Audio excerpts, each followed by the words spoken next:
नमस्कार दोस्तों, चलिए जानते हैं हरियाणा की 50 फटाफट बड़ी खबरों को सिर्फ 10 मिनट में। लेकिन उससे पहले यह वीडियो आप किस जगह से देख रहे हैं हमें कमेंट में जरूर बताएं।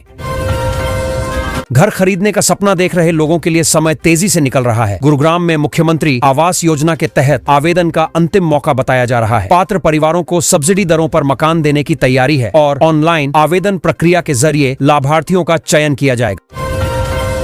त्योहार से पहले यात्रा की बड़ी तैयारी ने यात्रियों को राहत दी है। भारतीय रेलवे ने होली के मद्देनजर 1500 स्पेशल ट्रेनों के संचालन की घोषणा की है। अतिरिक्त कोच और नए रूट्स के जरिए भीड़ कम करने और लोगों को समय पर घर पहुंचाने की योजना बनाई गई है।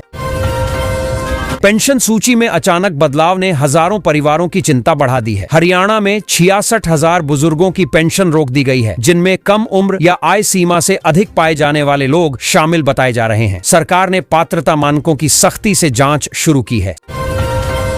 सरकारी नौकरी की तैयारी कर रहे कर्मचारियों को बड़ी राहत मिली है। HSCS भर्ती में सरकारी कर्मचारियों को 3 साल की अतिरिक्त आयु छूट दी गई है। अब 45 वर्ष तक के पात्र उम्मीदवार आवेदन कर सकेंगे, जिससे कई अनुभवी कर्मचारियों के लिए नए अवसर खुल गए हैं। खेती से जुड़ी चिंताओं ने किसानों की नाराजगी बढ़ा दी है। हिसार में किसान सभा ने आरोप लगाया कि अमेरिका के साथ टैरिफ समझौते से किसानों के हितों को नुकसान पहुंचा है। संगठन ने सरकार से स्पष्ट नीति और फसलों के बेहतर दाम सुनिश्चित करने की मांग उठाई है। शहर की सड़कों की बदहाली अब सीधे मोबाइल तक पहुंच गई है। फरीदाबाद नगर निगम ने गड्ढों की शिकायत दर्ज कराने के लिए नया व्हाट्सएप हेल्पलाइन नंबर जारी किया है। लोग लोकेशन और फोटो भेजकर तुरंत सूचना दे सकेंगे, जिससे मरम्मत कार्य तेज करने और जवाबदेही तय करने की तैयारी शुरू कर दी गई है। लंबित शिकायतों पर आखिरकार सुनवाई का असर दिखा। कष्ट निवारण समिति की बैठक में आए 18 परिवादों में से 16 का मौके पर समाधान कर दिया गया। मंत्री राव नरबीर सिंह ने अधिकारियों को निर्देश दिए कि बाकी मामलों को भी समयबद्ध तरीके से निपटाया जाए, ताकि लोगों का भरोसा बना रहे।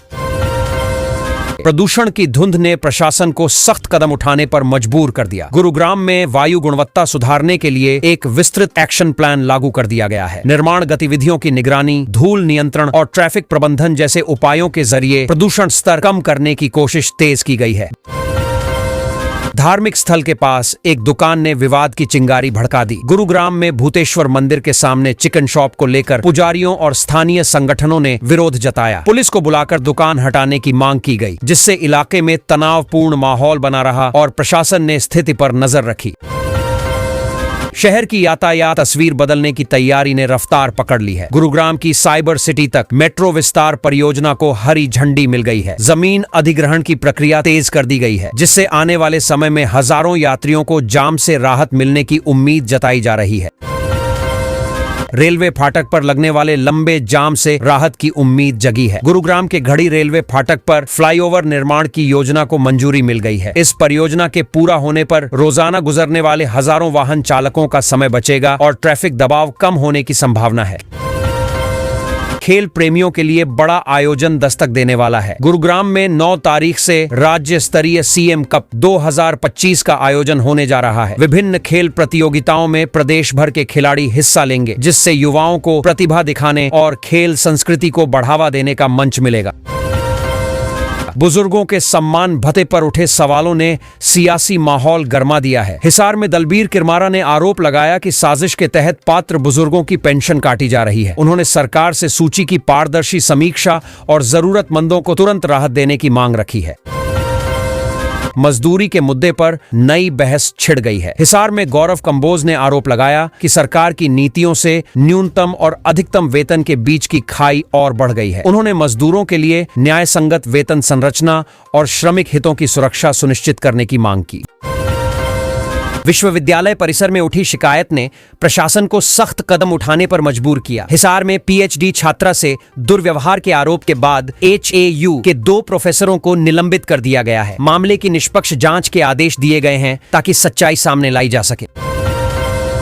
लंबे इंतजार के बाद रेल सेवा की नई शुरुआत तय हो गई है। हांसी महम ट्रैक पर 12 मार्च से पहली ट्रेन चलाने का कार्यक्रम घोषित किया गया है। रेलवे ने शेड्यूल जारी कर यात्रियों को जानकारी दी है, जिससे क्षेत्र के लोगों को आवागमन में बड़ी सुविधा मिलने की उम्मीद है। अदालत के आदेश के बाद एक अनोखी तैयारी शुरू हो गई है। हरियाणा के उचाना क्षेत्र में करीब 1000 आवारा कुत्तों को रखने के लिए बड़े शेल्टर निर्माण की योजना बनाई जा रही है। प्रशासन पशु कल्याण और सुरक्षा को ध्यान में रखकर ढांचा विकसित करने में जुटा है। भर्ती प्रक्रिया पर उठे सवालों ने सियासी विवाद खड़ा कर दिया है। हरियाणा में 1711 पदों के लिए केवल 39 युवाओं को साक्षात्कार के लिए चुने जाने पर विवाद बढ़ा। विरोध के बाद भर्ती प्रक्रिया रद्द कर दी गई और विपक्ष ने पारदर्शिता को लेकर सरकार को घेरा है। प्यार के मौसम की आहट से बाजारों की रौनक लौट आई है। वैलेंटाइन वीक से पहले हिसार के बाजारों में गिफ्ट कार्ड और फूलों की दुकानों पर भीड़ बढ़ने लगी है। दुकानदारों को बिक्री बढ़ने की उम्मीद है, जबकि युवा खास तैयारियों में जुटे नजर आ रहे हैं। प्रशासनिक कामकाज ठप होने से आम लोगों की परेशानी बढ़ गई है। निलंबन के विरोध में तहसीलदारों की हड़ताल जारी है, जिससे फरीदाबाद में 2 दिनों से रजिस्ट्री और पंजीकरण कार्य बंद पड़े हैं। जमीन जायदाद के काम से जुड़े लोग दफ्तरों के चक्कर लगाने को मजबूर हैं। ग्रामीण क्षेत्र में बुनियादी सुविधा का रास्ता साफ होता दिख रहा है। फरीदाबाद के लदियापुर गांव में धातिर नहर पर पुलिया निर्माण की योजना को मंजूरी मिल गई है। इससे किसानों को खेतों तक पहुंचने में आसानी होगी और बरसात के दौरान आवाजाही की दिक्कत कम होने की उम्मीद है। दिल्ली की सियासत में अचानक हलचल बढ़ी तो नजरें एक खास पते पर टिक गईं। भूपेंद्र हुड्डा के आवास पर राहुल गांधी और प्रियंका गांधी लंच के लिए पहुंचे, जहां INDI गठबंधन के कई नेताओं ने बंद कमरे में लंबी राजनीतिक चर्चा की, जिससे हरियाणा की राजनीति में नए समीकरणों की अटकलें तेज हो गईं। रियल एस्टेट के नाम पर बड़ा खेल उजागर होते ही खरीदारों में हड़कंप मच गया। गुरुग्राम के चर्चित 32 माइलस्टोन प्रोजेक्ट से जुड़े डायरेक्टर ध्रुवदत्त शर्मा को पुलिस ने गिरफ्तार किया है। आरोप है कि एक ही फ्लोर कई लोगों को बेचकर करोड़ों की ठगी की गई, जिसकी जांच अब तेज कर दी गई है। सरकारी नौकरी की तैयारी कर रहे युवाओं के बीच उत्साह की लहर दौड़ गई। हरियाणा लोक सेवा आयोग ने HCS परीक्षा 2026 के लिए 102 पदों पर भर्ती का नोटिफिकेशन जारी किया है। आज से आवेदन प्रक्रिया शुरू हो चुकी है और 26 फरवरी तक उम्मीदवार ऑनलाइन फॉर्म भर सकेंगे, जिससे प्रतिस्पर्धा बढ़ने के संकेत। आबकारी विभाग की टीम अचानक गांव में पहुंची तो अवैध कारोबार का भंडाफोड़ हो गया। सोनीपत के फतेहपुर गांव में छापेमारी कर करीब 1200 पेटी देशी शराब बरामद की गई। अधिकारियों का कहना है कि बिना लाइसेंस भंडारण किया जा रहा था और पूरे नेटवर्क की जांच अब आगे बढ़ाई जाएगी। मौसम ने करवट बदली तो ठंडी हवाओं का असर महसूस होने लगा। पश्चिमी विक्षोभ सक्रिय होने से हरियाणा में तापमान गिरने की संभावना जताई गई है। मौसम विभाग के अनुसार अगले कुछ दिनों तक ठंड बढ़ेगी, जिससे सुबह शाम सर्दी का असर ज्यादा रहेगा और लोगों को सतर्क रहने की सलाह दी गई है। एक ही रात में कई दुकानों के ताले टूटे तो व्यापारी सकते में आ गए। करनाल में 9 दुकानों में चोरी की वारदात सामने आई है, जहां से नकदी और कीमती सामान गायब मिला। पुलिस ने CCTV फुटेज जुटाकर जांच शुरू कर दी है और इलाके में गश्त बढ़ा दी गई है। सियासी बयानबाजी ने माहौल को और गर्मा दिया। मुख्यमंत्री नायब सैनी ने कांग्रेस पर निशाना साधते हुए कहा कि पार्टी अब जमीनी काम से दूर होकर सिर्फ सोशल मीडिया तक सीमित रह गई है। उन्होंने विकास कार्यों को लेकर अपनी सरकार की उपलब्धियां भी गिनाई, जिससे राजनीतिक बहस तेज हो गई। शैक्षणिक संस्थान से जुड़ा मामला अचानक सुर्खियों में आ गया। फरीदाबाद की अल फलाह यूनिवर्सिटी के चेयरमैन जवाद अहमद को प्रवर्तन निदेशालय से जुड़े एक मामले में हिरासत में लिया गया है। अधिकारियों ने पूछताछ शुरू कर दी है और दस्तावेजों की जांच के बाद आगे की कार्रवाई तय होगी। सूरजकुंड मेले की रौनक बढ़ाने के लिए नई सुविधा जुड़ गई है। अब दिल्ली मेट्रो के सारथी ऐप के जरिए अंतर्राष्ट्रीय शिल्प मेले के टिकट उपलब्ध कराए जा रहे हैं। इससे बाहर से आने वाले पर्यटकों को टिकट लेने में आसानी होगी और मेले में भीड़ प्रबंधन बेहतर करने की कोशिश की जा रही है। ड्यूटी पर तैनात कर्मियों के लिए एक राहत भरी घोषणा की गई है। मुख्यमंत्री ने जेल वार्डन के भत्तों में बढ़ोतरी का ऐलान किया है। इस फैसले से कर्मचारियों में उत्साह बढ़ा है और उम्मीद जताई जा रही है कि इससे जेल प्रशासन में कामकाज की स्थितियां बेहतर होंगी। देशभक्ति से जुड़ा एक बड़ा आयोजन जल्द देखने को मिल सकता है। अंबाला में तैयार शहीदी स्मारक के उद्घाटन की तैयारियां तेज हैं और संभावना जताई जा रही है कि प्रधानमंत्री जल्द इसका लोकार्पण कर सकते हैं। प्रशासनिक स्तर पर सुरक्षा और कार्यक्रम प्रबंधन को लेकर बैठकों का दौर जारी है। रेल परियोजना को लेकर आई जानकारी ने स्थानीय लोगों की उम्मीदों पर ब्रेक लगा दिया। RTI से पता चला है कि नूह रेलवे लाइन प्रोजेक्ट फिलहाल ठंडे बस्ते में डाल दिया गया है। क्षेत्र के लोग इस परियोजना से बेहतर कनेक्टिविटी की उम्मीद लगाए बैठे थे, जिससे अब निराशा का माहौल है। खेती किसानी से जुड़े मुद्दों पर आवाज बुलंद करने की तैयारी हो गई है। जींद में किसानों की बड़ी पंचायत बुलाई गई है, जहां फसलों के दाम और सिंचाई के पानी की समस्या पर चर्चा होगी। किसान संगठनों ने सरकार से ठोस समाधान और स्पष्ट नीति की मांग उठाने की योजना बनाई है। सड़क पर नियम तोड़ने वालों के खिलाफ सख्ती अचानक बढ़ गई। रोहतक में ट्रैफिक पुलिस ने बिना हाई सिक्योरिटी नंबर प्लेट वाले वाहनों के रिकॉर्ड चालान काटे। इस अभियान का उद्देश्य वाहन पहचान को आसान बनाना और अपराध नियंत्रण में मदद करना बताया जा रहा है। ऐतिहासिक धरोहर को लेकर स्थानीय लोगों में असंतोष पनपने लगा है। राखी गढ़ी हड़प्पा स्थल के विकास के लिए अपेक्षित बजट न मिलने पर लोगों ने नाराजगी जताई है। उनका कहना है कि विश्व स्तरीय पर्यटन स्थल बनाने का वादा अब तक पूरा नहीं हुआ, जिससे क्षेत्रीय विकास प्रभावित हो रहा है। मेडिकल छात्रों की चिंता अभी भी कम होती नजर नहीं आ रही। MBBS बॉन्ड पॉलिसी को लेकर स्पष्ट दिशा निर्देश न मिलने से छात्रों में असमंजस बना हुआ है। कई छात्र संगठनों ने चेतावनी दी है कि यदि जल्द समाधान नहीं हुआ तो वे विरोध प्रदर्शन का रास्ता अपना सकते हैं।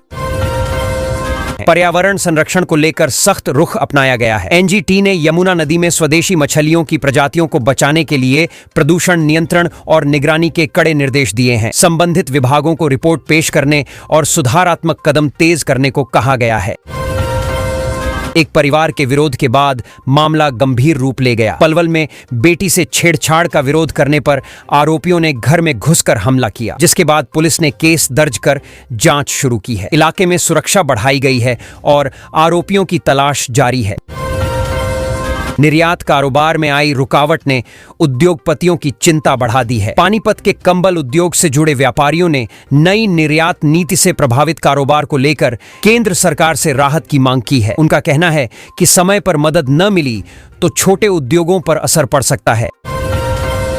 एक चौंकाने वाली वारदात ने इलाके में डर का माहौल बना दिया। गुरुग्राम में 4 नाबालिगों को बंधक बनाकर मारपीट करने के आरोप में 2 लोगों को गिरफ्तार किया गया है। पुलिस मामले की जांच कर रही है और बच्चों की सुरक्षा को लेकर अतिरिक्त सतर्कता बरती जा रही है।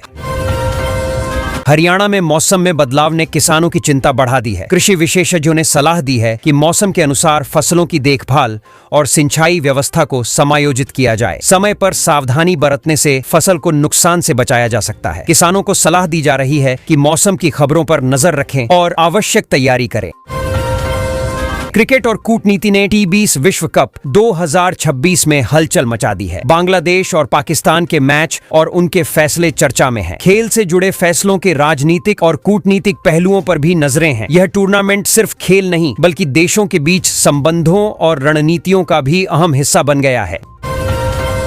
घने कोहरे ने दिल्ली NCR को पूरी तरह लपेट लिया है। विजिबिलिटी मात्र 50 मीटर तक सिमट गई है और सर्द हवाओं के कारण लोगों को ठिठुरन का सामना करना पड़ रहा है। यातायात प्रभावित हो रहा है और लोग अपनी सुरक्षा को लेकर सतर्क हैं। मौसम विभाग ने आवश्यक सावधानी बरतने की चेतावनी जारी की है।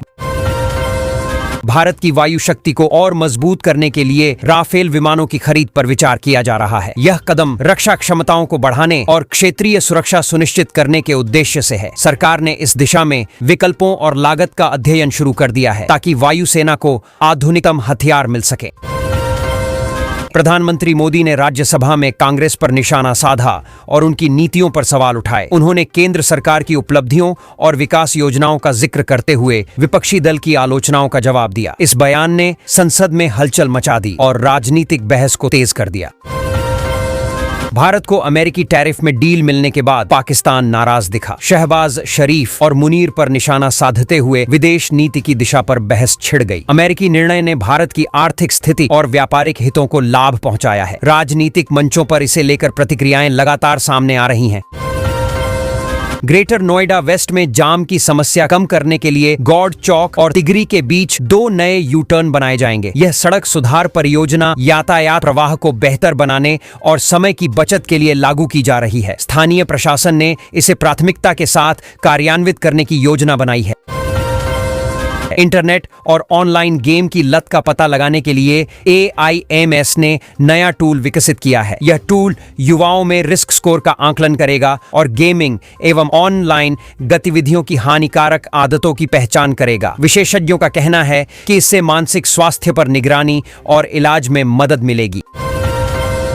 लेन ड्राइविंग की अनदेखी पर 2896 चालान काटे गए हैं। ट्रैफिक नियमों का पालन न करने वाले वाहन चालकों पर कार्रवाई की गई और सुरक्षा सुनिश्चित करने के लिए सख्ती बरती गई। पुलिस अधिकारियों ने चेतावनी दी कि नियमों का उल्लंघन यातायात जाम और दुर्घटनाओं का मुख्य कारण है, इसलिए सभी को सतर्क रहने की आवश्यकता है। गुरुग्राम में सफाई कर्मचारियों के साथ दुर्व्यवहार का मामला सामने आया। पार्षद पति समेत 2 लोगों पर SC/ST एक्ट के तहत मामला दर्ज किया गया है। प्रशासन ने कड़े कदम उठाने की बात कही है और कर्मचारियों की सुरक्षा सुनिश्चित करने के लिए जांच शुरू कर दी है। यह घटना सामाजिक और कानूनी दृष्टि से गंभीर मानी जा रही है। द्वारका एक्सप्रेसवे पर सिटी बस संचालन में देरी का सामना करना पड़ रहा है। प्रशासन ने बताया कि मार्ग और यातायात व्यवस्था के कारण बसें समय पर नहीं चल पा रही हैं। यात्रियों को थोड़ी असुविधा हो सकती है, लेकिन योजना और ट्रैफिक सुधार के बाद जल्द ही बस सेवा नियमित होने की संभावना है। हरियाणा सरकार सरकारी जहाज और हेलीकॉप्टर के रिकॉर्ड को अपडेट करेगी। यह कदम सरकारी वाहनों और उपकरणों के रखरखाव और निगरानी को बेहतर बनाने के लिए उठाया गया है। प्रशासन ने इसे प्राथमिकता के साथ लागू करने की योजना बनाई है ताकि सभी संसाधन समय पर अपडेट और उपयोग के लिए तैयार रहें। सुप्रीम कोर्ट ने रेलवे मजिस्ट्रेट की शक्तियों पर रोक लगा दी है। अब प्रशासनिक मामलों में मजिस्ट्रेट का हस्तक्षेप सीमित रहेगा। न्यायालय ने यह फैसला सुरक्षा और नियमों के संतुलन को ध्यान में रखते हुए लिया है। इससे रेलवे प्रशासन और न्यायिक प्रक्रिया में स्पष्टता आएगी और कार्यपालिका और न्यायपालिका के बीच संतुलन बना रहेगा। छोटे शहर से आई बड़ी उपलब्धि ने सबका ध्यान खींचा। अंबाला के शहजादपुर का एक छात्र अपनी शैक्षणिक उपलब्धि के कारण प्रधानमंत्री मोदी से मिला। उसकी मेहनत और उपलब्धि की सराहना की गई, जिससे क्षेत्र के छात्रों में भी प्रेरणा का माहौल देखने को मिला। खेल मैदान में दांव पेच की गूंज सुनाई देने लगी है। हिसार में राज्य स्तरीय कुश्ती प्रतियोगिता का भव्य शुभारंभ हुआ, जहां विभिन्न जिलों के पहलवान अपनी ताकत आजमा रहे हैं। आयोजन से खेल प्रतिभाओं को मंच और ग्रामीण खेल संस्कृति को बढ़ावा मिलने की उम्मीद जताई जा रही है। अवैध निर्माण पर प्रशासन का बुलडोजर फिर गरज उठा। पंचकूला में नियमों का उल्लंघन कर बनाई गई 5 दुकानों को तोड़ दिया गया। अधिकारियों ने साफ कहा है कि शहर में अवैध निर्माण के खिलाफ कार्रवाई आगे भी जारी रहेगी ताकि मास्टर प्लान का पालन सुनिश्चित हो सके।